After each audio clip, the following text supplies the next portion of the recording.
37 people lined the icy shoreline of Silver Bay, smartphones raised high, live streaming a 16-year-old drowning in frozen water. Not one jumped in. Not the retired firefighter who'd completed cold water training.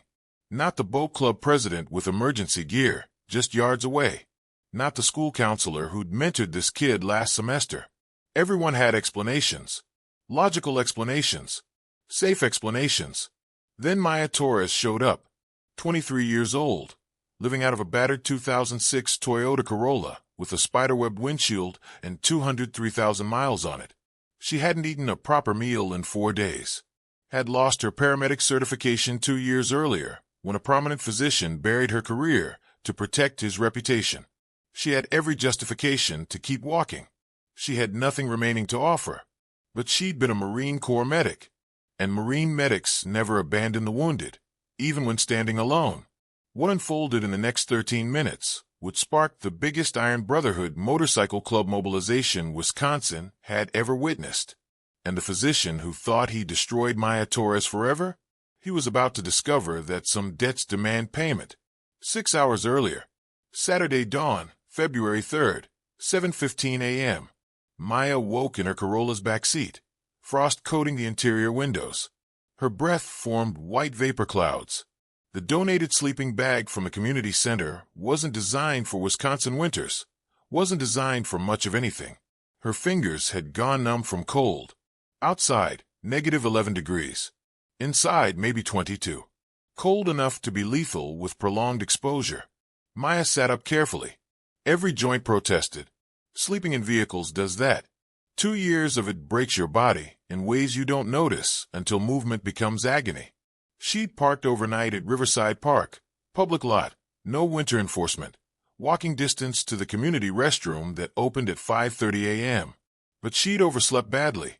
The public library opened at 9:30 on Saturdays. She had 14 minutes to prepare. Maya layered another shirt over her thermal underwear. Layering equals survival in Wisconsin winters. Wear everything you own simultaneously.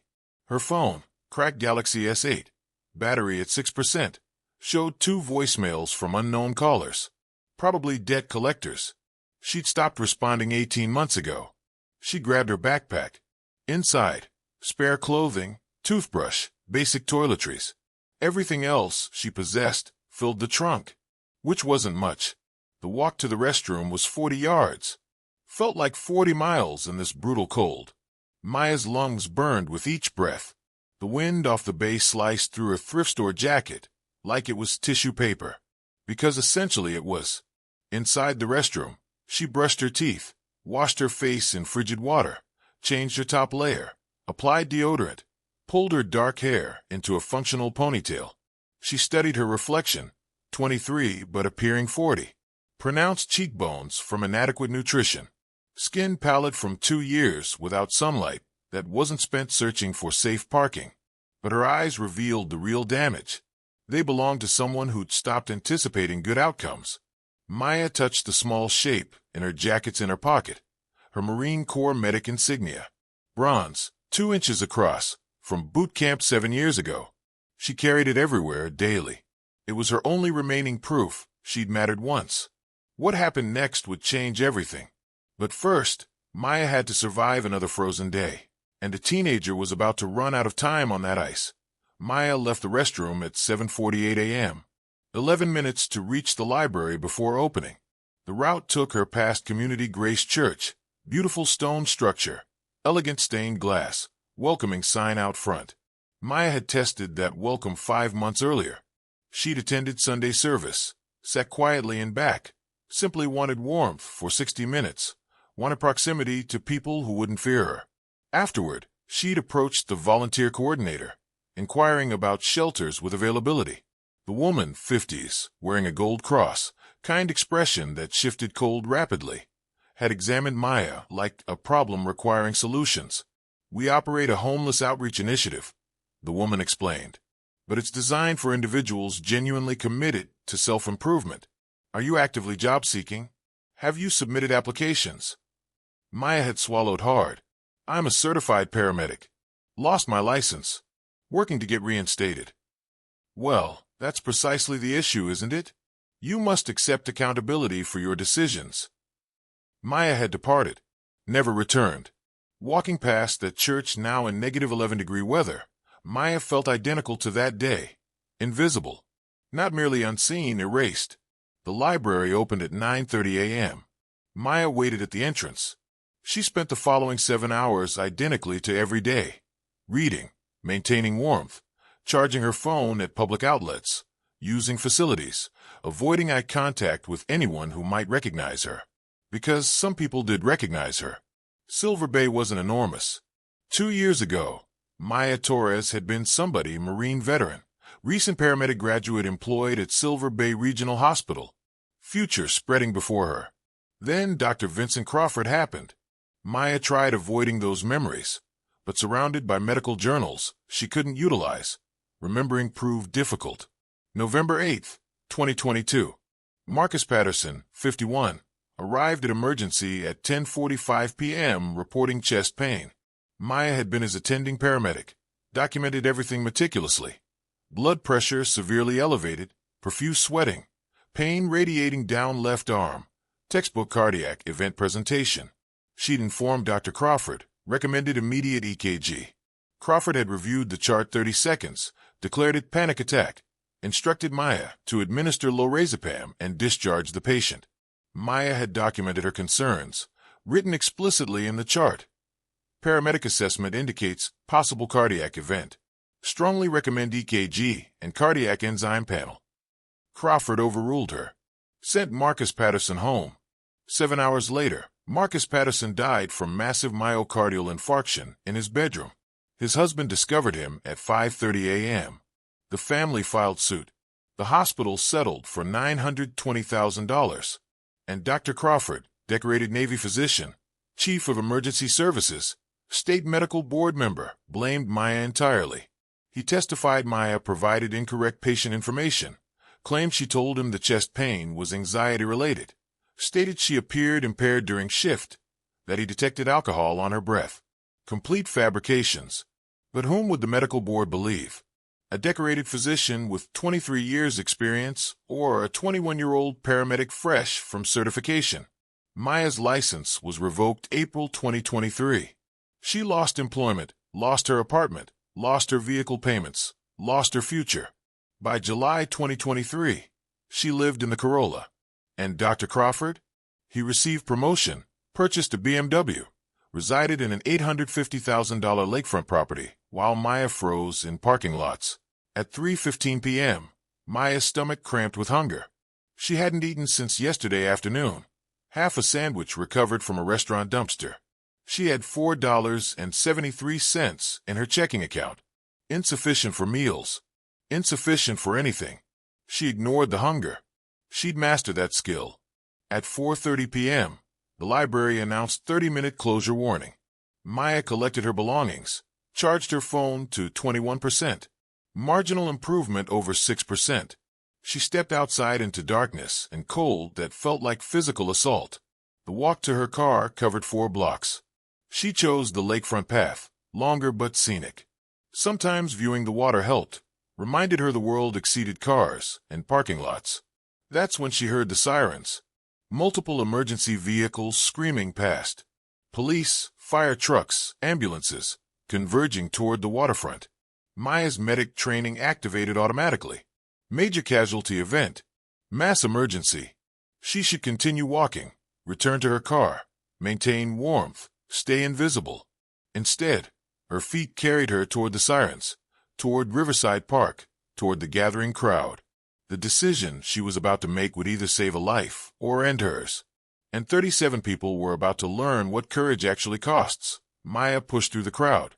People in expensive winter coats, people with insulated gloves and thermal scarves, people who'd never spent nights in vehicles wondering if they'd freeze before dawn. Nobody noticed her passing. They focused entirely on their phones, recording something. Maya reached the crowd's front and saw a teenage boy face down in the water, 50 feet from shore. Navy jacket spread around him, one sneaker floating. Ice shattered everywhere he'd attempted climbing out. And nobody, not one solitary person, was helping. Maya's training assumed control. Male mid-teens, submerged approximately 5 minutes based on crowd density. Water temperature possibly 32 degrees. Lips dark purple, nearly black. No visible movement. Advanced hypothermia. Core temperature plummeting catastrophically. 7 minutes total means death. She scanned the crowd. Spotted a man in harbor master gear standing on the dock, arms folded, phone pressed to his ear. Saw a younger guy wearing EMT identification, also on his phone, probably calling 911, but not approaching the water.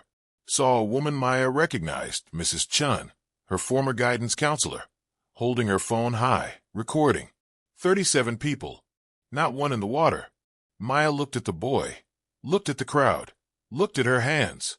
These hands had saved lives during training exercises, had performed CPR on mannequins, had learned trauma medicine from combat medics who'd witnessed war. These hands hadn't saved anyone in 2 years, but they remembered how. Maya dropped her backpack. Everything she owned hit the frozen ground. People nearby flinched, retreated as if her poverty was contagious. Maya's hand went to her pocket, found the Marine medic insignia, the one thing still carrying meaning. She pinned it inside her jacket pocket. If I die out there, at least someone will know I tried. She removed her boots, discarded her jacket, kept her thermal shirt and jeans. Miss, don't. A man's voice behind her. Rescue team arrives in 4 minutes. Maya didn't respond, didn't look back. She stepped onto the ice. The surface groaned under her weight. 115 pounds distributed across 2 feet. It held. Barely. Maya took another step. Her socks soaked through immediately from melted ice. The cold shot through her feet, like electricity. Somebody stop her, a woman shouted. But nobody did. They just continued filming. Maya tested each step. 5 feet. 10. The ice fractured beneath her. Spiderweb patterns spreading outward. The sound like gunshots. 15 feet. 20. Her heart hammered against her ribs. Every instinct screaming to retreat, to escape this ice before it killed her. But the boy was 35 feet ahead, and he had maybe 90 seconds remaining. 25 feet. 30. The cold was traveling up through her feet, up her legs, penetrating her core. Her teeth began chattering. 35 feet. 40. Almost there. The ice surrendered. Maya plunged through waist-deep. The water wasn't wet. It was thousands of knives stabbing every inch of exposed skin. Her lungs seized. Her heart stuttered. Her vision went white. She gasped. Choked. Nearly submerged completely. But she was close enough now. Close enough to reach him. Maya grabbed the boy's jacket collar, flipped him face up. His eyes were half open, rolled back. Lips not just purple, blue-black, the color of death. She checked his neck for pulse. Nothing. No respiration. No heartbeat. Core temperature possibly 78 degrees. Clinically dead. But not irreversibly dead. Not yet. Maya got one arm across his chest, started the side stroke kick. Combat life-saving. They drilled it endlessly in boot camp. Never imagined she'd use it. Back toward shore. The ice kept fracturing under their combined weight. She used her free elbow to smash through, creating a path. Her muscles were shutting down. The cold was overwhelming, too intense, too rapid. Hypothermia creeping into her own core now. 20 feet from shore, something struck the water beside her. A rope. Someone finally, was helping. Maya grabbed it with numb fingers, held the boy against her chest with her other arm. Someone pulled hard. They dragged both of them through the broken ice, through the freezing water, toward the beach. Maya's knees struck sand. Hands reached down, pulled the boy onto solid ground. Maya crawled after him, collapsed onto the snow, shaking so violently she couldn't stand. The boy wasn't breathing. No pulse. Dying. What Maya did next would defy every medical protocol and trigger the largest motorcycle club mobilization in state history. Maya's hands moved on autopilot. 21 when she lost her license. But 7 years of training don't vanish. She ripped his jacket open, removed his soaked hockey jersey. Number 23, Silver Bay Wolves. His skin was paper white, fingers blue-black at the tips. What's she doing? Someone in the crowd yelled. Maya ignored them. Stripped his wet jeans, his shoes, socks, everything. Then she removed her own thermal shirt. The crowd gasped. Down to her sports bra in -13-degree air. Maya wrapped the boy in her jacket, grabbed her sleeping bag from the backpack someone had retrieved, wrapped him in that, then lay down beside him, chest to chest, skin to skin, gave him her warmth, the only thing she still possessed to give. She's attempting body heat transfer. Someone whispered, in this cold, they'll both die. Maybe, someone else responded, but she's a Marine medic, and Marines don't abandon casualties. Maya checked his pulse. Nothing. Started rescue breathing. 2 breaths every 30 seconds. Maintain oxygen flow to the brain. Her own core temperature was dropping catastrophically. 98 degrees. 95. 92. The shivering became violent. Her vision blurred. But she held on. 1 minute. 2 minutes. The boy's skin felt like ice against hers. But slowly, degree by degree, she felt change, his temperature creeping upward. 79 degrees. 80. 3 minutes. 4. Maya's lips turned blue. Her hand shook so severely, she could barely maintain contact. Someone needs to separate them, a man said. She's dying. Don't touch her, another voice countered. She knows what she's doing. Maya didn't know if that was accurate. She just knew stopping wasn't optional. 5 minutes. 6. The boy's temperature reached 83 degrees. His pupils constricted slightly. Brain stem responding. Still no pulse. Still not breathing independently. 7 minutes. Maya's core temperature hit 89 degrees. Dangerously hypothermic. Her thoughts beginning to fragment. She focused on the boy's face. Young, 16 maybe. Freckles. Light brown hair frozen to his forehead, like ice crystals. Somebody's son. Somebody's entire world. 8 minutes. The boy's chest jerked once. Maya checked his pulse. There. Faint, but there. He has a pulse. She tried shouting. It emerged as a whisper. 9 minutes. His breathing started. Shallow gasping, but breathing. 11 minutes. Sirens arriving. Paramedics running across the sand. Ma'am, release him. We'll take over. Maya's fingers wouldn't release, locked in place from the cold. Ma'am, you need to let go. A paramedic gently pried her hands away, wrapped her in a blanket. Another paramedic checked the boy's vitals. Pulse 49. Breathing shallow. Core temperature approximately 84. He's returning. Maya collapsed. Hypothermic. Shaking. Aware enough to see them load the boy onto a stretcher. Alive. She'd done it. 13 minutes. Then everything went black. Maya woke in an ambulance, wrapped in warming blankets. For in her arm, heart monitor beeping. Across from her, the boy was on another stretcher. Oxygen mask. More IVs. Paramedics working. But alive. What's your name? A paramedic asked Maya.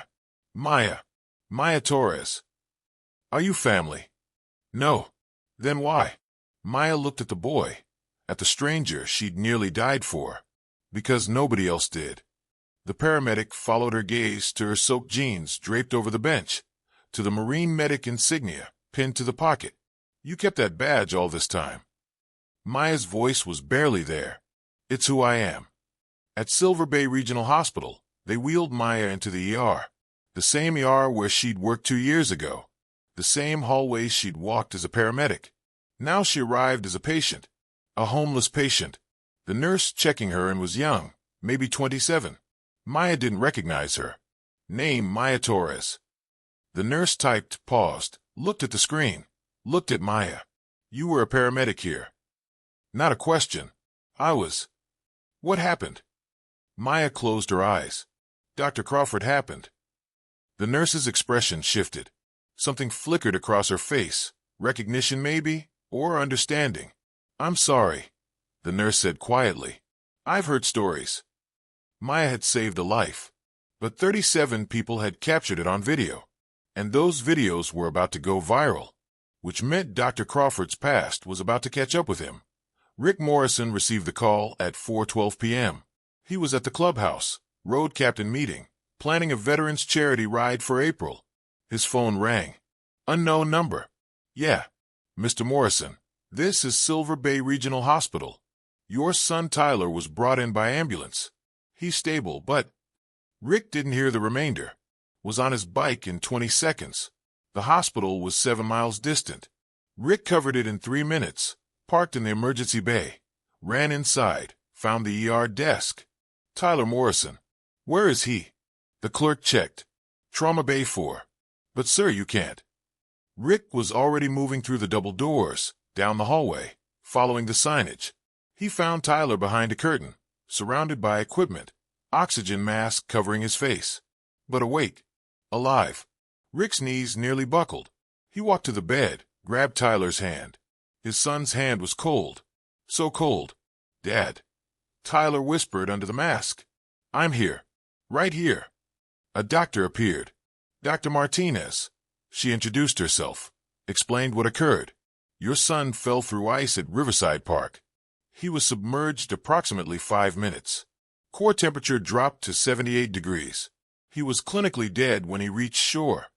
Rick's hand tightened on Tyler's. A woman pulled him out, went into the water when approximately 37 bystanders stood watching. She performed hypothermic rewarming for 13 minutes using her own body heat. Saved his life. Rick looked at the doctor. Where is she? Next bay. Being treated for hypothermia herself. She nearly died saving your son. Rick stood, looked at Tyler. I'll return shortly. He walked to the adjacent bay, pulled the curtain aside. A young woman lay on the stretcher. 23 maybe. Thin. Too thin. Dark circles under her eyes. Wearing hospital scrubs, because her own clothes were soaked. She looked up when Rick entered. Flinched. Rick realized he must look terrifying. 6'4", leather jacket, tattoos. Road captain patch visible. He made himself smaller, sat in the chair beside the bed, put his hands where she could see them. You pulled my son out, he said, gentle as possible. Maya nodded. Didn't speak. The doctor said you were in the water. Said you used your own body to warm him. Said you nearly died. Maya's voice was barely there. He needed help. 37 people were there. I know. None of them helped. I know. Rick looked at this young woman, this stranger who'd saved his son's life. What's your name?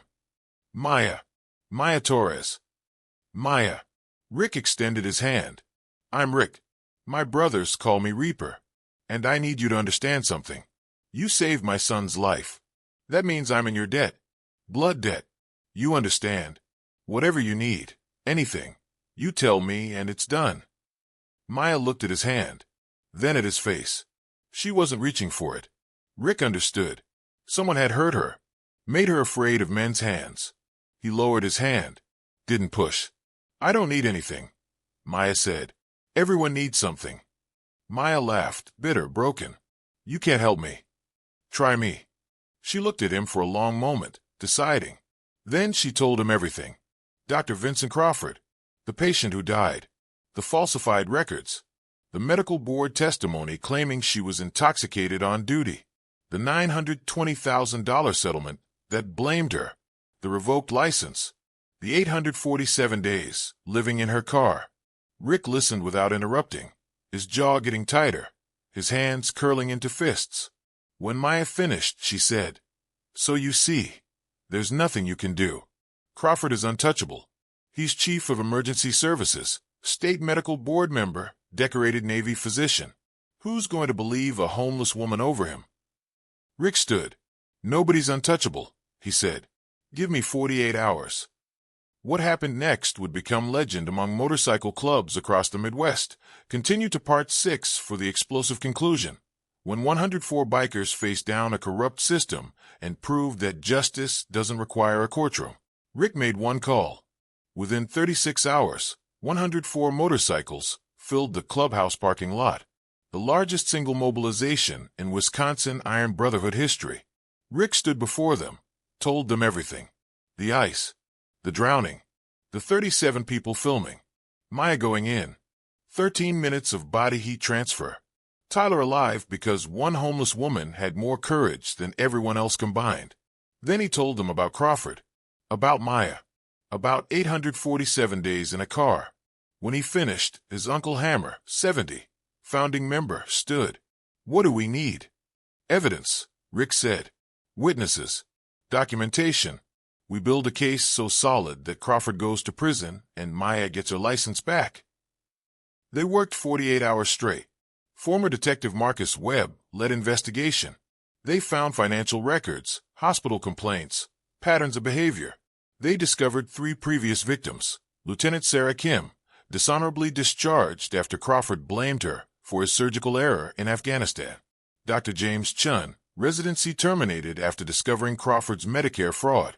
Nurse Patricia Gomez, fired after reporting Crawford's patient abuse. For victims in 2 years of searching. Probably more existed. Then they found the recording. Maya had captured it 3 weeks earlier. Conversation between Crawford and hospital board chair Gregory Walsh, discussing how to suppress renewed investigation into Marcus Patterson's death. Crawford's voice smooth and dismissive. Greg, I am the medical board. I vote on licensing complaints. You think I'd vote to exonerate someone I personally testified against? And later. Besides, Torres is homeless now. I saw her at a soup kitchen last month. No lawyer will take her case. She's what you'd call a non-credible witness. The system worked. I protected the hospital, protected my career, removed a problematic employee. Everyone wins. Well, everyone who matters. Friday morning, the state medical board met for routine business. When they opened public comment, 104 men filled the chamber, dressed in business casual, silent, disciplined. Marcus Webb presented evidence. Original nursing notes. Sworn affidavits. The recording. The 3 previous victims stood when introduced. Witnesses willing to testify under oath. The recording played. Crawford's voice filled the chamber. When it ended, board chair Dr. Walsh spoke, voice shaking. Dr. Crawford, you are hereby suspended from this board, effective immediately, pending full investigation. Crawford was arrested that afternoon, charged with fraud, falsifying medical records, perjury, witness tampering. Bail set at $300,000. Within 2 weeks, Maya's license was reinstated. All disciplinary actions expunged. Official apology issued. Crawford took a plea deal. 9 years in state prison. No parole eligibility for 6 years. Medical license permanently revoked. Restitution of $147,000 to previous victims. 8 months later, Maya works night shifts at Silver Bay Regional's ER. Lives in a modest apartment. The Iron Brotherhood paid first year's rent. 14 chapters raised $53,000 for rent, furniture, food, everything. She keeps the plaque they gave her on her wall, her Marine medic insignia under glass, engraved. Heroism isn't rank or title. It's action when no one else will move. Tyler Morrison plays varsity hockey, volunteers teaching CPR to middle schoolers, wears his mother's Street Christopher medallion that Rick had restored. And when people ask about the scar on his hand from frostbite, he tells them about the woman who saved him, about the 37 people who watched, about the choice between filming and moving. The real message. This story isn't about one woman's courage on frozen water. It's about 37 people who stood on that shore with phones in their hands. The counselor who recognized her student and chose recording over rescue. The paramedic trained in ice rescue who chose safety over risk. The harbor worker who had equipment and chose convenience over action.